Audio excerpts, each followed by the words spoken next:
Hello guys, welcome back to my channel. আজ তোমাদের সাথে একটা ছোট মিনি ব্লগ শেয়ার করি।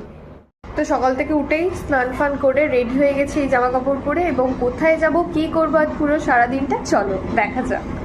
আজকে হচ্ছে 31st মর্নিং। তো সকালে উঠেই রেডি হয়ে বেরিয়ে পড়লাম এবং সামনেই চলে এসেছে ক্যাব।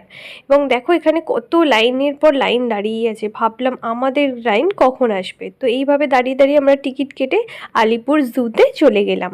বড়দের টিকিটের প্রাইস ছিল 50 এবং ছোটদের টিকিটের প্রাইস ছিল 20। এতটাই ভিড় হয়েছিল যে সবাইকে ঠেলে ঠেলে সিংহমশাইকে দেখতে হচ্ছিল। তারপরে দেখো কি সুন্দর ম্যাকাও ইয়েলো অ্যান্ড ব্লু এর এখানে হিপোপটেমাস এখন দাঁড়ানোর পর জল থেকে বেরিয়ে হঠাৎ করে দেখা দিচ্ছে। এই কাকাতুয়াটা কি মিষ্টি দেখতে না। আর এই এলিফ্যান্ট পশু পাখি দেখতে তো সবারই ভালো লাগে, তোমাদের কি ভালো লাগে? দূরে দেখা যাচ্ছে বাঘ।